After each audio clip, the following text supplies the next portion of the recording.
Baiklah, Assalamualaikum warahmatullahi wabarakatuh.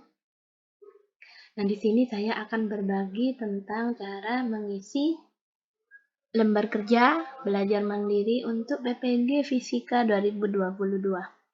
Awalnya saya juga bingung, ini harus diisi apa? Dan ternyata pengisiannya amat sangat mudah. Mari kita belajar bersama. Semoga apa yang kita pelajari dapat bisa dipahami dan kita bisa dilancarkan dalam mengisi lembar kerja mandiri ini. Nah, pertama kita buka modulnya. Sebelum kita membuka modul, mari kita perinci dulu ada apa saja di lembar kerja ini. Yang pertama, judul modul. Nah, judul modul kali ini tinggal kita melihat di modulnya tersebut. Kita buka modul, maka kita akan menemukan modul di cover pertama. Nah, ini di covernya sudah ada judul modulnya, modul 1 kinematika. Maka tinggal kita isi modul 1 kinematika. Selanjutnya, judul kegiatan belajar atau KB. Setiap modul terdiri dari 4 KB. Maka tinggal kita cek di daftar isi ataupun di kata pengantar.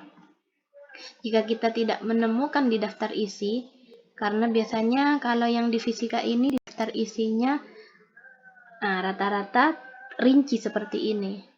Modul 1 KB1 isinya langsung pendahuluan inti, capaian pembelajaran, kemudian materinya sangat rinci, hakikat fisika sampai pada 7 poin, yaitu sampai pada besaran vektor. Bagaimana cara menuliskan KB-nya? Apakah ditulis semua? Awalnya saya kira ditulis semua. Ternyata coba kita cek di kata pengantar. Nah, di kata pengantar tersebut ternyata sudah ada yang lebih ringkas.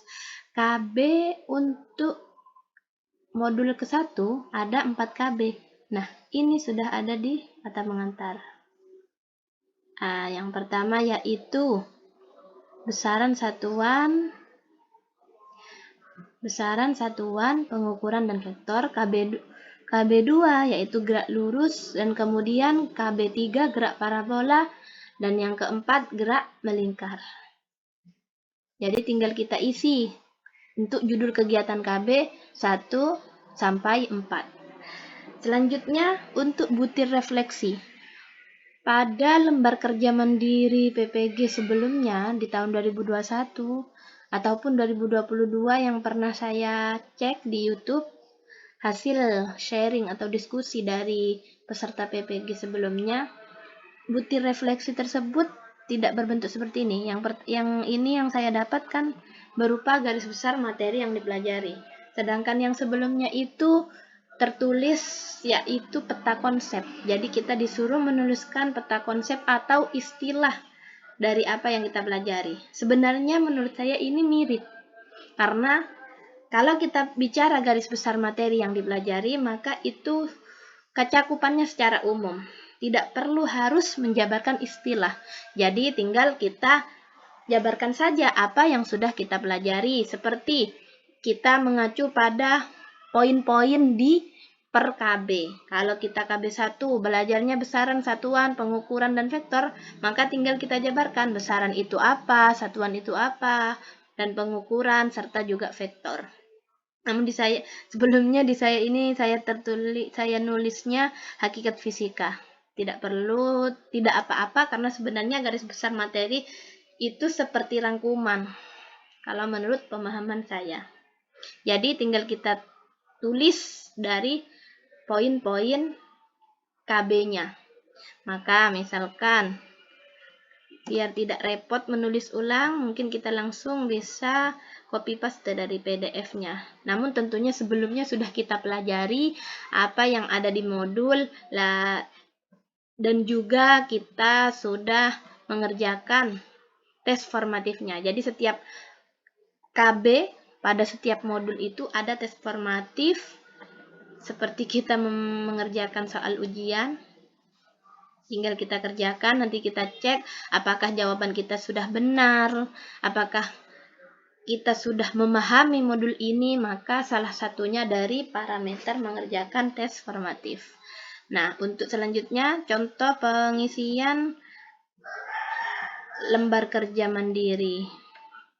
Nah, di uraian materi ini sudah rinci ya. Kalau tadi kita KB1 hanya besaran, pengukuran dan satuan vektor, maka di sini juga termasuk hakikat fisika dan prosedur ilmiah.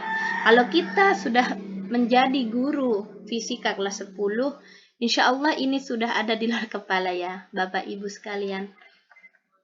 Namun tidak ada salahnya jika kita belajar kembali, sehingga kita bisa mengetahui lebih detail, mengingat, ataupun mungkin selama ini ada yang kita sampaikan ke murid ada yang salah, maka kita koreksi di sini dengan belajar kembali.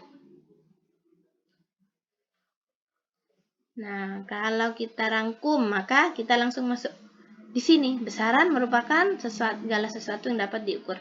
Maka kita tinggal copy paste. Tahu kita biar tidak lama ya, Bapak Ibu.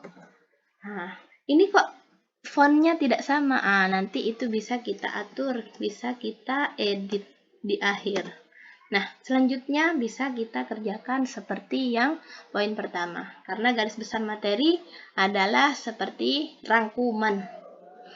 Selanjutnya, daftar materi yang sulit dipahami di modul ini. Maka mungkin Bapak Ibu, saya tidak ada yang merasa sulit dalam materi ini. Misalkan Bapak Ibu merasa sedemikian.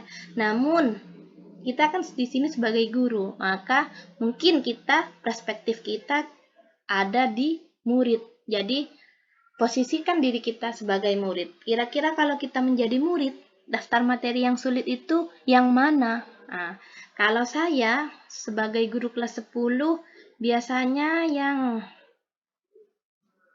dirasa sulit oleh murid itu untuk KB1 ada di cara membaca alat ukur. Kadang anak-anak masih bingung untuk menghitung skala nonius dan skala utama. Maka tinggal kita tulis materi yang sulit. Nah, ini biasanya anak-anak agak bingung ketika melihat mana skala nonius, mana yang gambarnya atas bawah ini menyatu. Begitu kan cara untuk melihat atau membaca alat ukur jangka sorong. Nah, selanjutnya bisa kita tulis seperti yang kita pahami sendiri, mana yang dirasa sulit. Ini neraca, cara membaca alat ukur. Kemudian kalau di kelas saya biasanya juga kesalahan acak ini juga masuk karena terlalu banyak materinya. Misalkan ini cara mengukur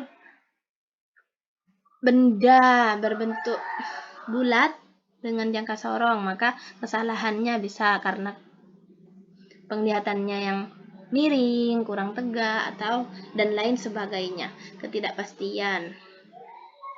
Atau mungkin juga di KB 4, bukan KB 4, tetap di KB 1, tapi di bagian vektor itu anak-anak biasanya juga merasa kesulitan karena vektor itu lebih rinci lagi, apalagi kalau dia sudah berbicara tentang vektor yang membentuk sudut. Itu biasanya anak-anak agak kebingungan karena menghubungkan dengan trigonometri. Maka bisa kita tulis di sini daftar materi yang sudah dipahami di modul ini. Misalkan vektor, atau bisa kita tulis cara menghitung vektor, atau cara menghitung vektor skalar dan lain sebagainya. Itu terserah Bapak Ibu ya. Nah, kemudian untuk poin selanjutnya yang ketiga yaitu daftar materi yang sering mengalami miskonsepsi. Miskonsepsi dalam artian salah paham atau salah konsep. Jadi misalkan ada dua kata yang berarti bermakna berbeda, namun pemahaman untuk kita sendiri ataupun anak-anak itu rancu. Misalkan contohnya, mari kita Nah, misalkan di sini saja penjumlahan vektor. Misalkan rancu antara metode jajar genjang dengan segitiga, anak-anak masih bingung, maka bisa kita tuliskan miskonsepsi antara penjumlahan vektor, metode jajar genjang, dan metode segitiga. Bisa kita tulis di sini.